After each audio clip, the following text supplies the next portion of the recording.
અમૃતમ તો વિદ્યા નિરંજન સ્કૂલ ધોરણ 12 વિષય ગુજરાતી પાઠ 4 સત્યાગ્રહાશ્રમ।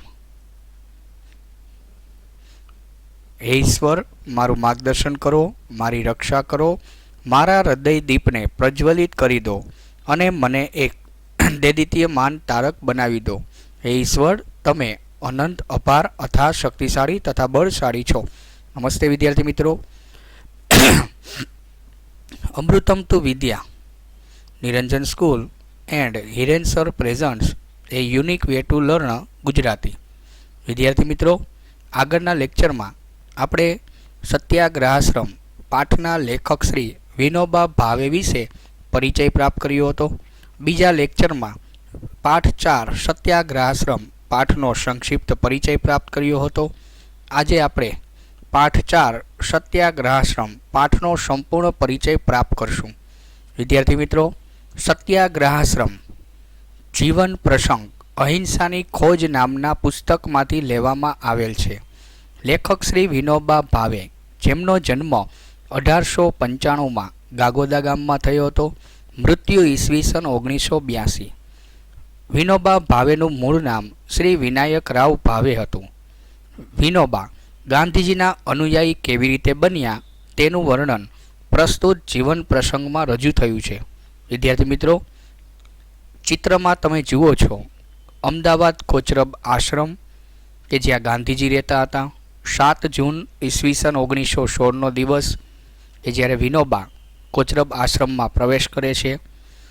ગાંધીજીના આશ્રમમાં નિયમ પાળવામાં આવતા હતા। એકાદશ વ્રતોનું પાલન કરવામાં આવતું હતું, જેમાં સત્ય, અહિંસા, બ્રહ્મચર્ય, અસ્થેય, અપરિગ્રહ, શરીરશ્રમ। વિનોબાએ ઉપનિષદો, ગીતા, બ્રહ્મસૂત્ર, શાંકર ભાષ્ય, મનુસ્મૃતિ, પાતંજલ યોગ દર્શન ગ્રંથોનો અભ્યાસ કર્યો। એ સિવાય ન્યાયસૂત્ર, વૈશેષિક સૂત્ર, યાજ્ઞવલ્ક્ય સ્મૃતિ, સંસ્કૃત જેવા પુસ્તકોનું પણ વાંચન કર્યું। વિનોબાને હિમાલય અને બંગાળ જોવાના સ્વપ્ન હતા, એટલે વિનોબા બંગાળ અને હિમાલય જવા નીકળે છે। રસ્તામાં કાશી ગામ આવે છે। કાશી ગામથી જ વિનોબાનું જીવન પરિવર્તન થાય છે। કાશીથી વિનોબા અમદાવાદ કોચરબ આશ્રમ જાય છે અને ગાંધીજીના અનુયાયી બને છે। વિદ્યાર્થી મિત્રો, વિનોબા ગાંધીજીના અનુયાયી બન્યા તેનું વર્ણન વિનોબા પોતે રજૂ કર્યું છે। વિદ્યાર્થી મિત્રો, હવે આપણે પાઠનો સંપૂર્ણ પરિચય લઈશું। હું નાનો હતો ત્યારથી જ મારું ધ્યાન બંગાળ અને હિમાલય તરફ ખેંચાયેલું રહેતું। હું બંગાળ અને હિમાલય જવાના સપનામાં મહાલ્યા કરતો। એક તરફ બંગાળની વંદે માતરમની ક્રાંતિની ભાવના મને ખેંચતી, તો બીજી તરફ હિમાલયનો જ્ઞાનયોગ મને ખેંચતો। હિમાલય અને બંગાળ બંનેના રસ્તા પર કાશી નગરી પડતી હતી। કર્મ સંજોગે હું ત્યાં આવી પહોંચ્યો, પરંતુ ન હું હિમાલય ગયો ન બંગાળ, પરંતુ મનોમન તો હું એ બંને સ્થળે એક સાથે પહોંચી ગયો। હું ગાંધીજી પાસે ગયો અને મને ગાંધીજી પાસેથી હિમાલયની શાંતિ અને બંગાળની ક્રાંતિ બંને મળ્યા। ત્યાં હું જે પામ્યો તેમાં ક્રાંતિ અને શાંતિનો અપૂર્વ સંગમ હતો। જ્યારે હું કાશી આવ્યો ત્યારે ત્યાં બાપુના એક ભાષણની ગરમા ગરમ ચર્ચા ચાલ્યા કરતી હતી। ત્યાંના હિન્દુ વિશ્વવિદ્યાલયમાં બાપુનું અહિંસા વિશે ભાષણ થયું હતું। એ ભાષણમાં બાપુએ અહિંસા અંગે ઘણી વાતો સમજાવી હતી। મુખ્ય વાત એ હતી કે નિર્ભયતા વગર અહિંસા ચાલી જ ન શકે। પરમ સેવ્ય અહિંસા છે, એટલે કે શ્રેષ્ઠ સેવાયોગ્ય અહિંસા છે અને નિર્ભયતા વગર ન આવી શકે। એ ભાષણમાં એમણે વિવિધ આભૂષણોથી સજી ધજીને આવેલા મહારાજાઓને સારી પેઠે જોડી કાઢ્યા, એટલે કે રાજાઓ ઉપર કટાક્ષ કર્યો। હું કાશી પહોંચ્યો ત્યારે આ ઐતિહાસિક ભાષણને થયે 1 મહિનો વીતી ગયો હતો, તો પણ નગરીમાં એનો પ્રભાવ હતો। જ્યારે મેં ભાષણ જાણ્યું, વાંચ્યું, ત્યારે કેટલીક શંકાઓ અને પ્રશ્નો મારા મનમાં જાગ્યા। એટલે મેં ગાંધીજીને એક પત્ર લખ્યો। ગાંધીજીએ એ પત્રનો મને ખૂબ જ સરસ જવાબ આપ્યો। 10-15 દિવસ પછી ફરી શંકાઓ પૂછી ત્યારે ગાંધીજીનું એક પત્તું આવ્યું કે અહિંસા અંગે જે પ્રશ્નો છે તેનું સમાધાન પત્ર વ્યવહારથી ન થઈ શકે। એ માટે તો જીવન સાથેનો સ્પર્શ જોઈએ, એટલે કે સાથે રહેવું પડે। થોડા દિવસ મારી પાસે આશ્રમમાં આવો રહો તો ધીરે ધીરે વાતચીત ચાલતી રહેશે. બાપુનો જવાબ કે સમાધાન વાતોથી નહીં જીવનથી થશે એ વાત મને સ્પર્શી ગઈ. જવાબની સાથે બાપુએ આશ્રમની એક નિયમ પત્રિકા પણ મોકલેલી જે મારા માટે ઓર આકર્ષક હતી. ત્યાં સુધી કોઈ પણ સંસ્થાની આવી પત્રિકા મારા વાંચવામાં ક્યારેય આવી નહોતી. એમાં લખ્યું હતું આશ્રમનું ધ્યેય વિશ્વહિત અવિરોધી દેશ સેવા. એનો અર્થ તો કે આશ્રમનું ધ્યેય વિશ્વહિત માટે એટલે કે વિશ્વના કલ્યાણ માટે દેશ સેવા અનુકૂળ છે. નીચે લખેલા વ્રતો અમે જરૂર માનીએ છીએ: સત્ય, અહિંસા, બ્રહ્મચર્ય, અસ્તેય, અપરિગ્રહ, શરીરશ્રમ, અસ્વાદ વ્રત વગેરે એકાદશ વ્રતોના નામ લખ્યા હતા. વિદ્યાર્થી મિત્રો, સત્ય એટલે સાચું બોલવું, અહિંસા એટલે હિંસા ન કરવી, બ્રહ્મચર્ય એટલે કે લગ્ન ન કરવા, અપરિણિત રહેવું, અસ્તેય એટલે ચોરી ન કરવી, અપરિગ્રહ એટલે કંઈ પણ વસ્તુનો સંગ્રહ ન કરવો, શરીરશ્રમ એટલે મહેનત, અસ્વાદ વ્રત એટલે સ્વાદ વિનાનું ખાવાનું. મારા માટે આ નવાઈજનક લાગ્યું. મેં તો ઇતિહાસના ઘણા પુસ્તકો વાંચી કાઢેલા, પરંતુ દેશના ઉદ્ધાર માટે વ્રતોનું પાલન જરૂરી મનાયું હોય એવું ક્યાંય જાણ્યું નહોતું, જોયું નહોતું. આ બધી વાતો તો યોગશાસ્ત્રમાં, ધર્મગ્રંથમાં, ભક્તિ માર્ગમાં આવે છે, પરંતુ દેશ સેવા માટે પણ આવશ્યક હોય છે એ વાત આ પત્રિકામાં હતી. એટલે મારું મન ગાંધીજી તરફ ખેંચાઈ ગયું. ગાંધીજી દેશની રાજનૈતિક સ્વતંત્રતા અને આધ્યાત્મિક વિકાસ બંને સાથોસાથ સાધવા માગે છે એવું મને લાગ્યું. મારે આવું જ જોઈતું હતું. બાપુએ લખેલું તો અહીં ચાલ્યો આવું અને હું બાપુની પાસે ગયો. વિદ્યાર્થી મિત્રો, વિનોબા હિમાલય બંગાળ જવાની બદલે કાશીથી સીધા અમદાવાદ પહોંચશે. એ દિવસ હતો 7 જૂન ઈસવીસન 1916નો. હું અમદાવાદ સ્ટેશને ઉતર્યો. મારી પાસે જાજો સામાન હતો નહીં એટલે જાતે જ ઉપાડી લીધો. રસ્તો પૂછતા પૂછતા ચાલવા માંડ્યો. એલિસ બ્રિજના રસ્તે ચાલીને સવારે 8 વાગે કોચરબ આશ્રમે પહોંચ્યો. બાપુને ખબર પહોંચાડાઈ કે કોઈ નવા ભાઈ આવ્યા છે. બાપુએ કહ્યું ભલે નાહી ધોઈને મને મળવા આવે. હું નાહી ધોઈને બાપુની પાસે પહોંચી ગયો ત્યારે બાપુ શાક સમારતા હતા. મારા માટે પણ એવી નવી નવાઈનું જ દ્રશ્ય હતું. રાષ્ટ્રનેતા ગાંધીજી શાક સમારે આવું તો ક્યારેય સાંભળ્યું નહોતું. એમના પ્રથમ દર્શને જ મને શ્રમનો પાઠ મળ્યો. બાપુએ એક ચપ્પુ મારા હાથમાં પણ પકડાવી દીધું. મેં એ તો પહેલાં ક્યારેય શાક સમાર્યું નહોતું, પરંતુ એ દિવસે મને શ્રમનો પાઠ મળ્યો. ત્યાં મને મળેલી આ પ્રથમ દીક્ષા હતી. પછી શાક સુધારતા સુધારતા એમણે મારા વિશે પૂછપરછ શરૂ કરી. પછી કહે, તને જો અહીંની રહેણીકરણી ગમતી હોય અને તારું જીવન તું જો સેવા કાર્યમાં લગાવવા માગતો હો તો અહીં રહે, મને એથી ખુશી થશે. મારી જિજ્ઞાસા તેઓ પામી ગયા. પછી ગાંધીજી કહે, તમે થોડા માંદલા દેખાવ છો. આત્મજ્ઞાની કદી માંદો ન પડે. આ મારા માટે બીજો પાઠ. બાપુએ કહેલી આ વાત હું ક્યારેય ભૂલી નથી શકતો. તે દિવસે શાક સમારતા સમારતા જે વાત થઈ તે થઈ. ત્યાર પછી તો ફક્ત કામકાજ અંગે જ વાતો થતી. બાકીના સમયમાં હું મારા કામમાં ગળાડૂબ રહેતો. બાપુની અનેક લોકો સાથે વાતો ચાલતી રહે એ સાંભળતો રહેતો. બાપુ જાણતા હતા કે છોકરો સારી ભાવનાપૂર્વક એટલે કે સદભાવનાપૂર્વક આવ્યો છે, પરંતુ બાકી બધાને મન તો હું જળ જેવો માણસ હતો. એક વખતે બાપુની એક ભાઈ સાથેની ગીતાના એક શ્લોક પરની વાતચીત દરમિયાન બાપુ બોલ્યા, આ તો ગૌણ ભાષા છે. ત્યારે મેં કહ્યું, ના, આ તો ભક્તિની ભાષા છે. બાપુ બોલ્યા, હા, આ વાત બરાબર છે, જ્ઞાનની અને ભક્તિની ભાષા. આ હતા મહાત્મા ગાંધી બાપુ, જેમની પાસે મારા જેવા છોકરડાની વાતને પણ મહત્ત્વ આપી સ્વીકારી લેવાની નમ્રતા હતી. ત્યારે સૌને થયું કે આને પણ બોલતા આવડે છે. આમાં એ લોકોનો કાંઈ દોષ નહોતો. ત્યારે હું ભારે લુખ્ખો માણસ હતો.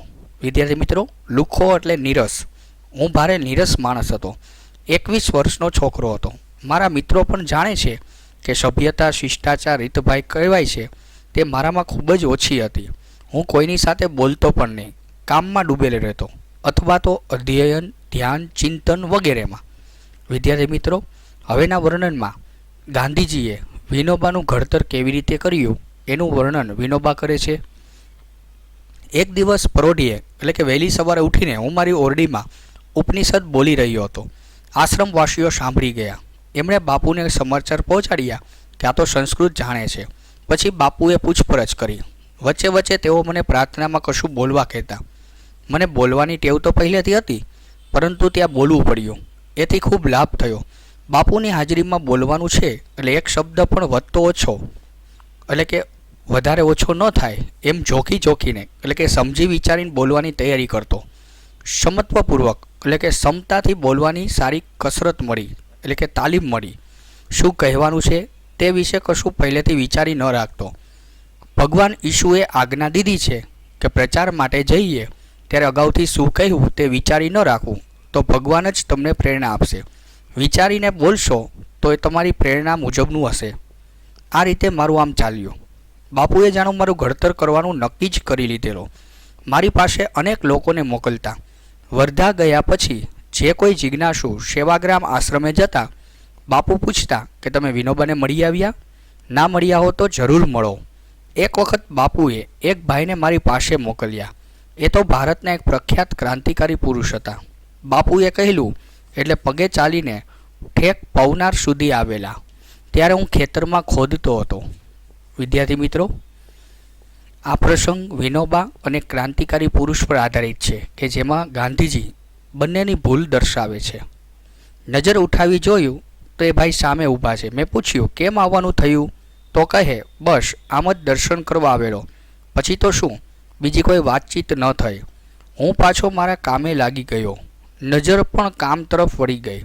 એ ભાઈ થોડી વાર ઊભા રહ્યા, પરંતુ કાંઈ બોલ્યા કર્યા વિના પાછા જઈને બાપુ પાસે મારી ફરિયાદ કરી કે તમે મને કેવા માણસ પાસે મોકલી આપ્યો, મારી સાથે કશી વાતચીત પણ ન કરી. બાપુ સમજી ગયા. બાપુએ પૂછ્યું તમે ત્યાં ગયા ત્યારે શું કરતા હતા? ત્યારે માણસે જવાબ આપ્યો જમીન ખોદતા હતા. એ જાણ્યા પછી બાપુ કહે તો પછી નારાજ થવાની શી જરૂર છે? વિનોબા પોતાનું કામ કરી રહ્યો હતો ત્યારે તમારી સાથે બોલે કેવી રીતે? તમને નથી ખબર કે કોઈને મળવા જવું હોય તો પહેલેથી સમય માગી લેવો જોઈએ? આમ બાપુએ એમને તો મનાવી લીધા. પછી જ્યારે મને મળ્યા ત્યારે મને ખીજાયા. કહે ભલા માણસ, કોઈ આવે ત્યારે એને મળવું, એની સાથે વાતચીત કરવી એ પણ એક પ્રકારનું કામ જ છે. આમ બાપુના હાથે મારું ધીરે ધીરે ઘડતર થતું આવ્યું છે.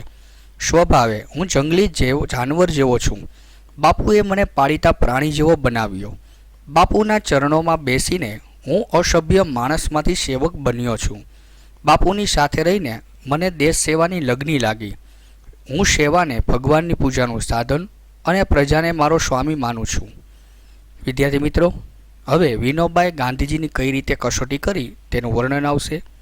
બાપુએ મારી કસોટી કરી હશે કે નહીં મને ખબર નથી, પણ મેં તો મારી બુદ્ધિપૂર્વક ગાંધીજીની ઘણી પરીક્ષા કરી લીધી હતી, અને જો એ પરીક્ષામાં તેઓ ઊણા એટલે કે નબળા ઉતરત તો હું એમની પાસે ટકી ન શકત.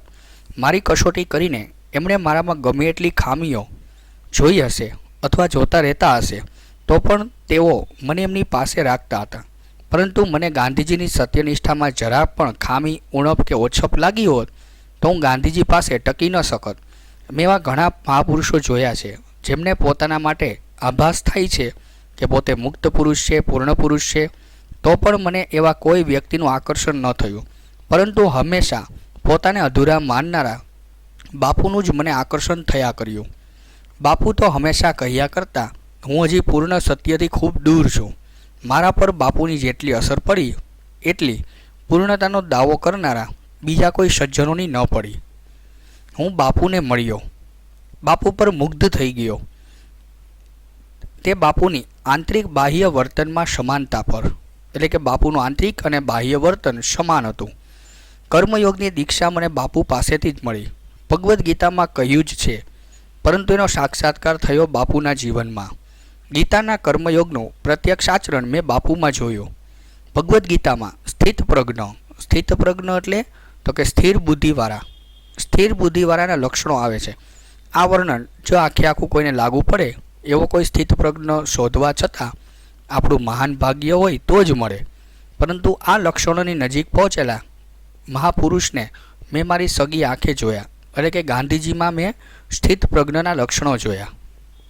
વિદ્યાર્થી મિત્રો, હવે 1 વર્ષ પૂર્ણ થતાં વિનોબા ગાંધીજી પાસેથી 1 વર્ષની રજા લઈને વાઈ ગામ જાય છે.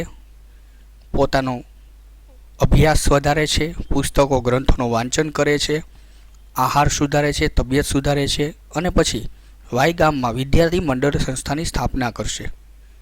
ઈસવીસન 1917ની વાત છે. 1 વર્ષ પછી હું બાપુ પાસેથી છૂટી લઈને બહાર જતો રહ્યો.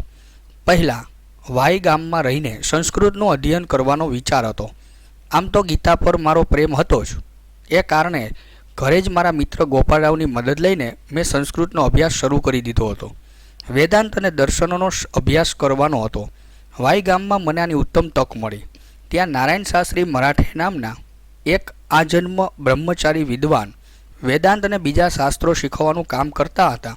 એમની પાસેથી ઉપનિષદો વગેરે શીખવાનો લોભ થયો અને ત્યાં હું થોડો સમય રોકાઈ ગયો.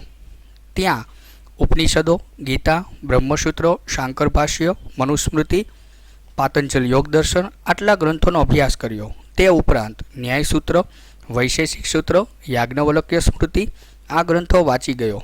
પછી વધારે વાંચવાનો મોહ ન રહ્યો. એમ થયું કે હું જાતે જ વધારે વાંચી લઈશ. હવે બીજું કામ હતું તબિયત સુધારવાનું. 3 વસ્તુ મેં કરી.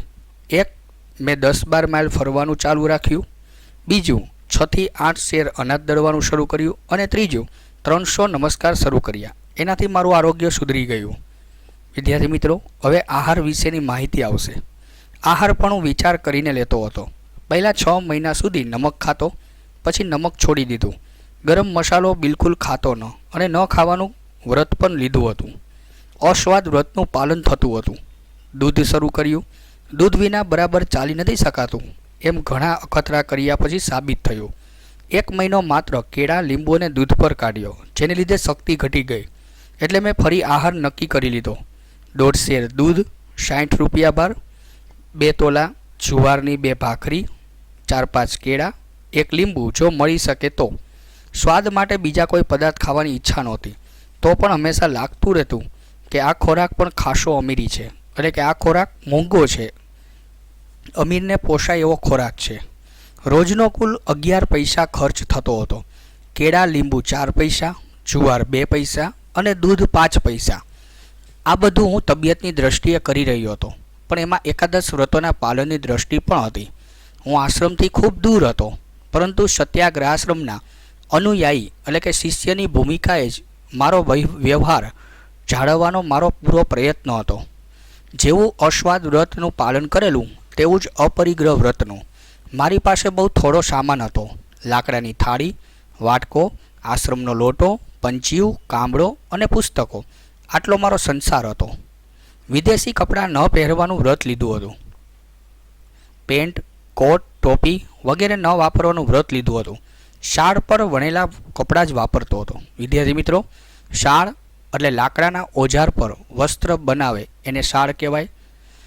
વિદેશી વસ્ત્રનો કોઈ સંબંધ ન રહેતો. સ્વદેશી વ્રતનું પાલન પણ થઈ જતું. મને વિશ્વાસ છે કે મારી જાણ મુજબ સત્ય, અહિંસા અને બ્રહ્મચર્ય આ 3 વ્રતનું મેં બરાબર પરિપાલન કર્યું છે. આ બધું કરતાં કરતાં સેવાની દ્રષ્ટિએ બીજા પણ કેટલાક કામો કરતો હતો. મેં ગીતાનો એક નિઃશુલ્ક વર્ગ ચલાવ્યો. નિઃશુલ્ક એટલે મફત. એમાં 6 વિદ્યાર્થીઓને આખી ભગવદ્ ગીતા અર્થ સાથે સમજાવી. બીજા એક વર્ગમાં 4 વિદ્યાર્થીઓને જ્ઞાનેશ્વરીના 6 અધ્યાય ભણાવ્યા. 2 વિદ્યાર્થીઓને 9 ઉપનિષદ શીખવ્યા. હું પોતે સારું હિન્દી જાણતો નહોતો, પરંતુ હિન્દી પ્રચારની દ્રષ્ટિએ જરૂરી છે, એટલે રોજ વિદ્યાર્થીઓને સાથે રાખીને હિન્દી છાપા વાંચવાનો કાર્યક્રમ રાખ્યો હતો. વિદ્યાર્થી મિત્રો, હવે વિનોબાએ વાયમાં વિદ્યાર્થી મંડળ સંસ્થાની સ્થાપના કરી તેનું વર્ણન આવશે. વાયમાં વિદ્યાર્થી મંડળ નામની એક સંસ્થા સ્થાપી. વાંચનાલયને એટલે કે પુસ્તકાલયને મદદ કરવા માટે અનાજ દળવાનો એક વર્ગ રાખ્યો. એમાં 15 વિદ્યાર્થી અને હું પોતે એમ સૌ દળતા. જે લોકો ઘંટિયાથી દળાવી લાવતા તેમની પાસેથી એ કામ માટે 2 શેર અનાજે 1 પૈસો લઈ કરવાનું. 2 શેર અનાજ. વિદ્યાર્થી મિત્રો, 1 શેર એટલે 450 ગ્રામ, 2 શેર એટલે 700 ગ્રામ. 2 શેર અનાજ દળવાના 1 પૈસા લેતા અને એ પૈસા વાંચનાલયને આપી દેવાના. મોટા વેપારીઓના દીકરા પણ આમાં જોડાયા હતા. વાય ગામ જૂના પુરાણા વિચારોનું સ્થાનક હોવાને લીધે બધા લોકો અમને મૂર્ખમાં ખપાવી દેતા હતા. એટલે કે વાય ગામ જૂના વિચારોનું ગામ. ગામના લોકો જૂનવાની વિચારવાળા, એટલે ગામના લોકો અમને મૂર્ખ માનતા હતા. તો પણ આ વર્ગ 2 મહિના ચાલ્યો. અને વાંચનાલયમાં 400 પુસ્તકો જમા થઈ ગયા. એ વર્ષમાં મેં લગભગ 400 માઇલનો પગપાળા પ્રવાસ કર્યો. જ્ઞાન પ્રાપ્તિની દ્રષ્ટિએ મહારાષ્ટ્રના 4-5 જિલ્લામાં હું પગપાળા એટલે કે ચાલીને ફર્યો. ફરવા પાછળ મારા 4 હેતુ હતા.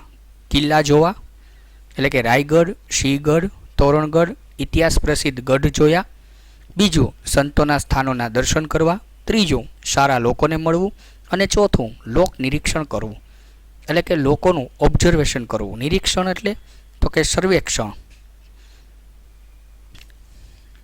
વિદ્યાર્થી મિત્રો, અંતમાં વિનોબાએ ફરવાનો કયો હેતુ હતો એ પણ જણાવ્યો.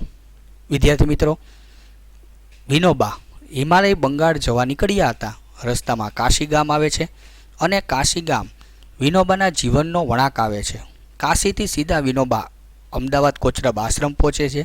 આશ્રમમાં ગાંધીજી વિનોબાનું ઘડતર કરે છે અને પછી વિનોબા 1 વર્ષ પછી ગાંધીજીની રજા લઈને વાઈ ગામમાં જઈને અનેક પુસ્તકો ગ્રંથોનો અભ્યાસ કરે છે. ત્યારબાદ આરોગ્ય, ખોરાક સુધારે છે, આહાર સુધારે છે અને પછી વાઈ ગામમાં વિદ્યાર્થી મંડળ સંસ્થાની સ્થાપના કરે છે અને સંસ્થામાં પુસ્તકાલય માટે દડવાનો વર્ગ શરૂ કરે છે. 400 પુસ્તકો જમા કરાવે છે અને અંતે 400 માઇલનો પગપાળા પ્રવાસ કરીને જ્ઞાન પ્રાપ્તિ કરે છે. વિદ્યાર્થી મિત્રો, અહીં આપણે શ્રી વિનોબા ભાવે દ્વારા રચિત સત્યાગ્રહાશ્રમ જીવન પ્રસંગ અહિંસાની ખોજમાંથી લેવામાં આવેલ તેનું આપણે સંપૂર્ણ માહિતી પ્રાપ્ત કરી. વિનોબા ગાંધીજીના અનુયાયી કઈ રીતે બન્યા તેનું વર્ણન પ્રસ્તુત જીવન પ્રસંગમાં રજૂ થયું છે. વિદ્યાર્થી મિત્રો, ફરી પાછા આપણે એક આવા જ પાઠ અથવા કાવ્ય લઈને ફરીથી મળીશું. નમસ્કાર.